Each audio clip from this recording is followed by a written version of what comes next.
നമസ്കാരം. നമസ്കാരം. ഇന്ന് പാർലമെന്റിൽ വനിതാ സംവരണ ബില്ലിനോടൊപ്പം തന്നെ ഇന്ത്യയിൽ ഇപ്പോഴുള്ള 543 സീറ്റ് പാർലമെന്റ് സീറ്റ് വർദ്ധിപ്പിച്ച് 850 സീറ്റാക്കാനുള്ള നിയമം കൊണ്ടുവരികയാണ്. ഭരണഘടന ഭേദഗതി അടക്കമുള്ള കാര്യങ്ങൾ കൊണ്ടുവരികയാണ് എന്നുള്ളതാണ് ഏറ്റവും പ്രധാനപ്പെട്ട വാർത്ത. എന്താണ് ഇതിനെക്കുറിച്ച് പറയാനുള്ളത്? ഇത് ഏറ്റവും ആദ്യം അറിയേണ്ടത് വളരെ വളരെ പ്ലാൻഡായിട്ട് തന്നെ മോഡി ഗവൺമെൻറ് അല്ലെങ്കിൽ BJP ഗവൺമെൻറ് ഇൻട്രൊഡ്യൂസ് ചെയ്തൊരു ബില്ലാണ്. അതറിയണമെങ്കിൽ പാർലമെൻറ്റ് മന്ദിരം പുതുക്കിപ്പണിതപ്പോൾ 850 പേർക്ക് ഇരിക്കാവുന്ന സൗകര്യം ആ പുതിയ പാർലമെൻറ്റ് ബിൽഡിങ്ങിലുണ്ട്. 850 പേർ പറഞ്ഞാൽ ഈ പുതിയ ഡീലിമിറ്റേഷൻ പ്രകാരം പുതുതായിട്ട് ഉൾക്കൊള്ളിക്കാൻ ഉദ്ദേശിക്കുന്ന ആൾക്കാർ ഇവിടെ വന്നു കഴിഞ്ഞാൽ അവർക്കൂടെ ഇരിക്കാനുള്ള സൗകര്യം മുൻകൂട്ടി തയ്യാറാക്കിയിട്ടുണ്ട്. അതിൻ്റെ അർത്ഥം എന്താ? ഇത് നടപ്പാക്കണമെന്നും ഈ ടൈമിൽ തന്നെ നടപ്പാക്കണമെന്ന് ആര് തീരുമാനിച്ചിരുന്നു? മോഡി തീരുമാനിച്ചിരുന്നു. പക്ഷേ 850 പേരെ ആക്കുന്നതിനുള്ളതല്ല. ഈ ഇലക്ഷൻ നടക്കുന്ന പശ്ചിമ ബംഗാളിലും അതേപോലെ തമിഴ്നാട്ടിലും 2 വലിയ സ്റ്റേറ്റാണ്. പിന്നെ കേരളത്തിലും പുതുച്ചേരിയിലും ആസാമിലും ഈ 5 സ്റ്റേറ്റുകളിൽ ഇലക്ഷൻ നടക്കുന്നതിനിടയിൽ അവിടെയുള്ള MPമാരെല്ലാം തന്നെ വളരെ ശക്തമായി ഇലക്ഷൻ പ്രചരണത്തിൽ നിൽക്കുന്ന സന്ദർഭത്ത് ധൃതി പിടിച്ച് ഇപ്പോൾ ഇങ്ങനെയൊരു നിയമം പാസ്സാക്കിയെടുക്കാൻ വേണ്ടിയിട്ട്, അതായത് വനിതാ സംവരണ ബില്ല് നേരത്തെ പാസ്സാക്കിയിട്ടുള്ളതാണ്. എന്നാൽ ഈ 850 സീറ്റിലേക്ക് മാറ്റുക എന്ന് പറയുന്ന തന്ത്രം, അതിനെപ്പറ്റി ഇന്ന് പെട്ടെന്ന് ഈ 3 ദിവസത്തേക്ക് പെട്ടെന്ന് ലോകസഭ വിളിച്ചുകൂട്ടി ആവേണ്ട ആവശ്യം എന്തായിരുന്നു? ഇത്രമാത്രം ധൃതി എന്തായിരുന്നു? ഇതുപോലെ തന്നെയാണല്ലോ FCRA ബില്ലിൻ്റെ കാര്യത്തിലും വന്നത്. FCRA ബില്ലിൻ്റെ കാര്യത്തിൽ ഇത് വളരെ പെട്ടെന്ന് എടുക്കപ്പെട്ട് കൊണ്ടുവരുന്ന ബില്ലാണ്. സമയമുണ്ട് ഇഷ്ടം പോലെ, എന്നാലും കൊണ്ടുവരും. ഭേദഗതി ബില്ല്. അപ്പോൾ അത്തരം ബില്ലുകൾ കൊണ്ടുവരുന്നതിൻ്റെ ഈ ബില്ലിന് സ്പെസിഫിക്കായിട്ടൊരു ഉദ്ദേശമുണ്ട്. എന്നോട് ചോദിച്ചാൽ ഒറ്റ വാക്കിൽ ഉത്തരം പറയും.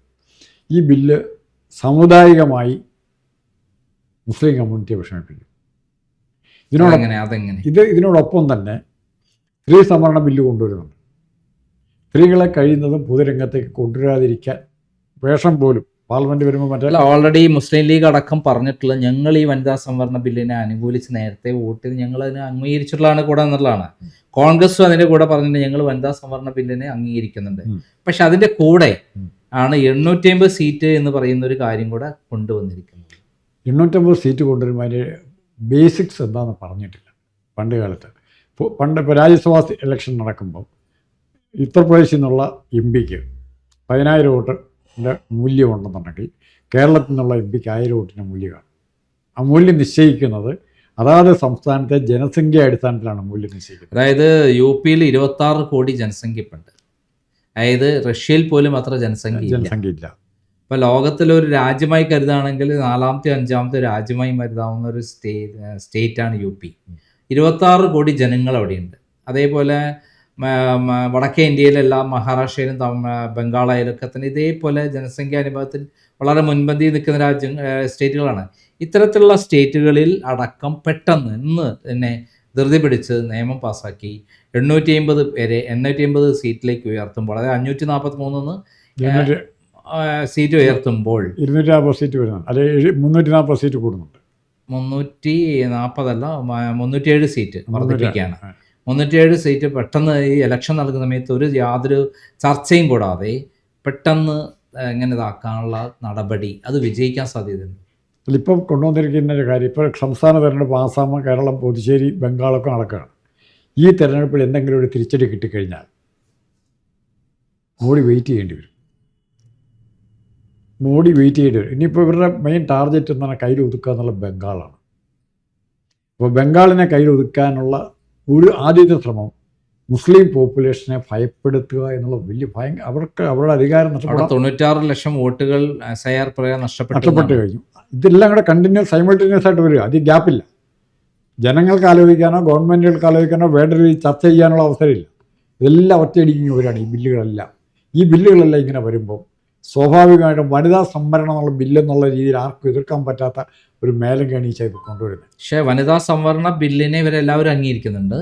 പക്ഷേ സർക്കാർ ഉദ്ദേശിക്കുന്നത് അതിനെ എതിർത്തു, തോൽപ്പിച്ചു എന്നുള്ള രൂപത്തിൽ ഇതൊരു ഇഷ്യൂ ആക്കി മാറ്റി ഇപ്പോൾ ഇലക്ഷൻ നടക്കുന്ന സ്ഥലങ്ങളിലെല്ലാം സ്ത്രീ വോട്ട് നേടുക എന്നുള്ള തന്ത്രമല്ല കുതന്ത്രമാണ് അവർ ഉപയോഗിക്കാൻ പോണത് എന്ന് വേണം നമുക്ക് കരുതാൻ പറ്റും. അല്ല, അത്തരൊരു ഓഫർ വെച്ചൊന്നും സ്ത്രീ വോട്ടൊന്നും കിട്ടാൻ പോകുന്നില്ല. പക്ഷേ പ്രശ്നം വെച്ചാൽ 1/3 സീറ്റ് കമ്പൽസറി ആക്കുമ്പോൾ എന്ത് സംഭവിക്കും?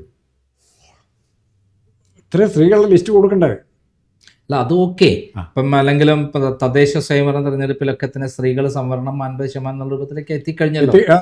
അതൊരു യാഥാർത്ഥ്യമായി. സ്ത്രീകൾ വരേണ്ടത് ആവശ്യമാണ്. അത് വാദിക്കുന്ന ഏറ്റവും ഇതുവരെയുള്ള വാദിക്കുന്നത് പുറമെ എന്തെല്ലാം പറയുമ്പോഴും ഇസ്ലാം, ഫണ്ടമെൻ്റൽ ഇസ്ലാം അല്ലെ ഓർത്തഡോക്സ് ഇസ്ലാം ഇഷ്ടപ്പെടാത്ത ഒരു സാധനമാണിത്.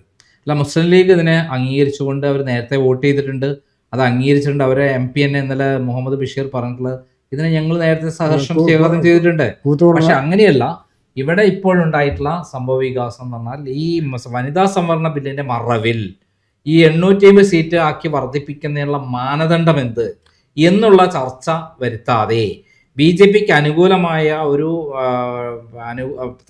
വാർഡ് തിരിക്കൽ, അതായത് പാർലമെന്റിന്റെ അതിർത്തി തിരിക്കൽ കൊണ്ടുവരാനുള്ള വേഗതയുള്ള കുതന്ത്രമാണ് ചെയ്യുന്നത്. ആ കുതന്ത്രത്തിൻ്റെ ഏറ്റവും ഞാൻ ആദ്യം പറഞ്ഞ രാജ്യസഭയിലെ സീറ്റ് വിഭജനത്തിൻ്റെ അല്ല നമ്പർ ഓഫ് സീറ്റ് തീരുമാനിക്കുന്നതിൻ്റെ മൂല്യം തീരുമാനിക്കുന്ന ബേസിൽ ലോകസഭാ സീറ്റുകൾ തീരുമാനിച്ചാലോ? ജനസംഖ്യയുടെ അടിസ്ഥാനത്തിൽ ലോകസഭയിലെ സീറ്റുകൾ തീരുമാനിക്കുക. അതെ, ജനസംഖ്യാടിസ്ഥാനത്തിലാണ് സീറ്റുകൾ നിർണ്ണയിക്കുന്നത്. അതായത് ഇപ്പോൾ 20 ലക്ഷം 30 ലക്ഷത്തിനൊക്കെ ഒരു സീറ്റ് എന്നുള്ള മാറി 8 ലക്ഷം എന്നുള്ള രൂപത്തിലേക്ക് ഇപ്പം വരുത്തുക എന്നുള്ളതാണ് അവർ ഉദ്ദേശിക്കുന്നതെന്ന് തോന്നുന്നു. അപ്പം അങ്ങനെ വരുമ്പോൾ 850 സീറ്റുകൾ മൊത്തം ഇന്ത്യയിൽ വരിക എന്നുള്ള തന്ത്രം ചെയ്യുമ്പോൾ അതിനൊരു അടിസ്ഥാനപരമായ ചർച്ച വേണം, കൃത്യമായി ശാസ്ത്രീയമായിട്ടുള്ള വിശകലനം വേണം. അതിനുശേഷം മാത്രമേ അത്തരം കാര്യങ്ങളിലേക്ക് പോകാൻ പാടുള്ളൂ. അതൊന്നുമില്ലാതെ പെട്ടെന്നൊരു ദിവസം കൊണ്ട് 2-3 ദിവസം കൊണ്ട് ചിന്തിക്കാൻ പോലും സമയമില്ലാതെ, പഠിക്കാൻ സമയമില്ലാതെ പെട്ടെന്ന് ഇത് ഇലക്ഷൻ നടക്കുന്ന സമയത്ത് ഇങ്ങനൊരു കാര്യം ചെയ്യുന്നതിൻ്റെ നിഗൂഢത എന്താണ്? നമ്മൾ പഠിച്ചിട്ടില്ല, നമ്മൾ കേട്ടിട്ടില്ല എന്നുള്ളത് കൊണ്ട് പഠിക്കാതെയാണ് BJP ചെയ്തതെന്ന് പറഞ്ഞാൽ വിശ്വസിക്കാൻ പറ്റില്ല. RSSും BJP നല്ല ഹോംവർക്ക് ചെയ്തിട്ടുണ്ട്. ഇതിൻ്റെ എഫക്റ്റ് എന്താണെന്നറിയാം. എന്തുമാത്രം സീറ്റ് അവരുടെ കസ്റ്റഡിയിലേക്ക് ഇത് പോവും. തെക്കേ ഇന്ത്യൻ സംസ്ഥാനങ്ങളുടെ റെപ്രസെൻറ്റേഷൻ കുറഞ്ഞു വരും. അതോടുകൂടി മേധാവിത്വം പൂർണ്ണമായിട്ട് കിട്ടും. വടക്കേ ഇന്ത്യ മൊത്തം ഇന്ത്യ എന്നല്ലേ പറയുന്നത്. വടക്കേ ഇന്ത്യ 850 സീറ്റ് എന്ന് പറയുമ്പോൾ അതിനകത്ത് വടക്കേ ഇന്ത്യയിൽ നിന്ന് ഇപ്പം UP 26 കോടി എന്ന് പറയുമ്പോൾ അവിടെ സീറ്റുകൾ എത്ര വർദ്ധിക്കും? ഏറ്റവും ചുരുങ്ങിയത് 3 ഇരട്ടി വർദ്ധിക്കും. അതോടുകൂടി ഞാൻ പറഞ്ഞ എൻ്റെ അറിവ് എന്ന് പറയുന്ന വാസ്തവ ഇതിൻ്റെ നമ്മൾ മനസ്സിലാക്കി പലരുമായിട്ട് ചർച്ച ചെയ്യുമ്പോൾ ഇത് ഇൻഡയറക്റ്റായിട്ട് മുസ്ലിം സമുദായത്തെ കണ്ടെയ്ൻ ചെയ്യുക എന്നുള്ളൊരു ഉദ്ദേശം കൊണ്ടുണ്ട്. അവരുടെ ക്ലർജിയെ ഒരു പൗരോഹിത്യം ഒരിക്കലും ഇഷ്ടപ്പെടുകയില്ല. ഇപ്പോൾ ഇറാനിലൊന്നും പുറത്തിറങ്ങാൻ പറ്റില്ല. ഇറാനിലെ സ്ഥിതി ഒന്ന് ആലോചിച്ച് ഇറാനിലെ പ്രശ്നം ഇങ്ങനെ കത്തി നിൽക്കുന്ന സമയത്താണ് സ്ത്രീകൾക്ക് യാതൊരു സ്വാതന്ത്ര്യം പാടില്ല എന്ന് പറയുന്ന ഖുമൈനിമാരുടെ പരിപാടി കത്തി നിൽക്കുമ്പോഴാണ് ഇവിടെ നിങ്ങളെല്ലാം പഞ്ചായത്ത് മെമ്പറായിരിക്കും, നിങ്ങളെല്ലാം ജില്ലാ പഞ്ചായത്ത് മെമ്പറായിരിക്കും, MLA ആയിരിക്കും എന്ന് പറഞ്ഞൊരു സിസ്റ്റവുമായി മോഡി വരുന്നത്. അത് ഓക്കെ, അതിപ്പോൾ എല്ലാവരും അംഗീകരിക്കുന്ന ഒരു കാര്യം. സ്ത്രീകൾക്ക് തുല്യ പ്രാധാന്യം കൊടുക്കുന്ന ചരിത്രത്തിൻ്റെ ആവശ്യമാണ്. പക്ഷെ അതിൻ്റെ മറവിൽ ഈ സീറ്റ് വർധന ഉണ്ടാക്കി അവർക്ക് അനുകൂലമായിട്ടുള്ള ഭരണത്തിൽ നാളെ പിടിച്ചെടുക്കാൻ പറ്റുന്ന രൂപത്തിൽ ഒരു കാര്യം കൂടെ ഒറ്റയടിക്കാൻ 350-307 സീറ്റ് വർദ്ധിപ്പിക്കുകയാണ്.